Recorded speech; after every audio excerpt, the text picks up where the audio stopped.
دو نئی آزاد ریاستیں اور 2 مہینے بعد ہی ان میں ایک بہت بڑی جنگ ہو جاتی ہے۔ آج کی ویڈیو میں ہم آپ کو یہی بتائیں گے پاکستان کی پہلی جنگ کب اور کس طرح ہوئی۔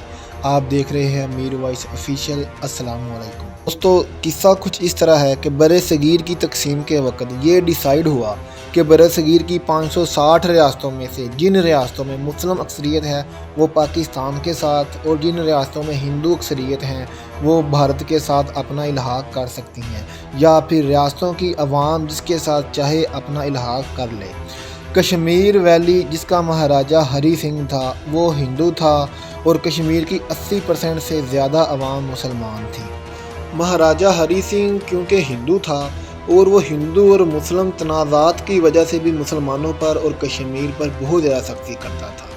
اب ماؤنٹ بیٹن کی تقسیم کے مطابق کشمیر کی عوام کا یہ حق تھا کہ وہ جس کے ساتھ چاہیں اپنا الحاق کریں، اور مہاراجہ ہری سنگھ کا بھی فرض تھا کہ وہ کشمیریوں کی رائے کے مطابق کہ کشمیر کی عوام کس طرف جانا چاہتے ہیں کشمیر کے الحاق کا اعلان کرتا۔ مہاراجہ ہری سنگھ ایک لالچی اور خود غرض انسان تھا۔ اس نے کشمیریوں کے سیلف ڈٹرمنیشن پر قبضہ کرتے ہوئے کشمیر کو 75 لاکھ روپے کے عوض برٹش گورنمنٹ کو بیچ دیا، اور باقاعدہ انڈیا جا کر کشمیر کا الحاق کشمیریوں کی رائے کے بغیر بھارت کے ساتھ کر دیا۔ یہ کام کھلم کھلا ماؤنٹ بیٹن کی تقسیم ہند کی خلاف ورزی تھی، مگر ماؤنٹ بیٹن بھی اس پر خاموش رہا۔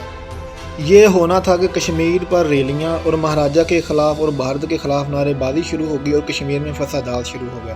ادھر قائد اعظم نے جب کشمیر پر یہ ظلم اور مسلمانوں کا قتل عام دیکھا تو فوج کو کشمیر پر حملہ کرنے کی تیاری کا حکم دیا گیا۔ اس وقت پاکستانی فوج کے commander in chief general Franck مصری تھے، جنہوں نے قائد اعظم کے حکم کے باوجود کشمیر پر حملہ کرنے سے انکار کر دیا۔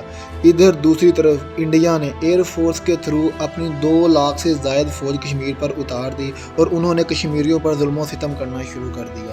قائد اعظم نے پشتونوں اور مجاہدین کو جنگ کے لیے ایگری کیا، اور ادھر دوسری طرف جنرل فرانک مصری بھی جنگ کے لیے ایگری ہو گیا، اور پاکستان نے کشمیر پر مسلمانوں کے حق کے لیے حملہ کر دیا، لیکن اب بہت دیر ہو چکی تھی۔ قائد اعظم کے بارے میں اقبال یہاں کے قائد اعظم اپنے ارادوں کے بہت پکے اور ایک مجاہد انسان تھے۔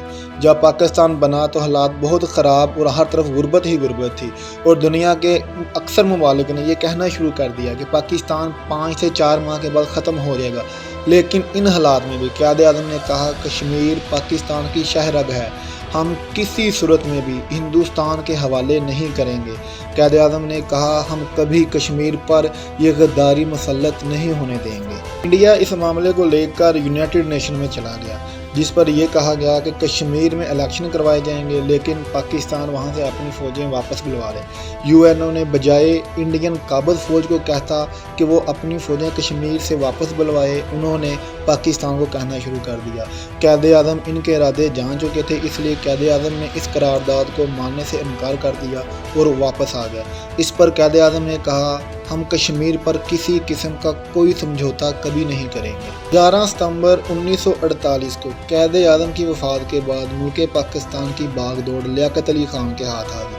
لیاقت علی خان نے حالات کو دیکھتے ہوئے یونائٹڈ نیشن کے اس قرارداد کو مان لیا اور انڈیا کے ساتھ سیز فائر ڈاکومنٹس کو سائن کر دیا اور اپنی فوجیں واپس بلوا۔ تب سے لے کر آج تک بھارت اور یو این او کشمیر میں کشمیریوں کی رائے کے مطابق استواب رائے نہ کروا سکے، اور بھارت آج تک کشمیریوں پر ظلم و ستم ڈھاتا آ رہا ہے۔ ویئرز، یہ تھی پاکستان کی پہلی جنگ کی داستان۔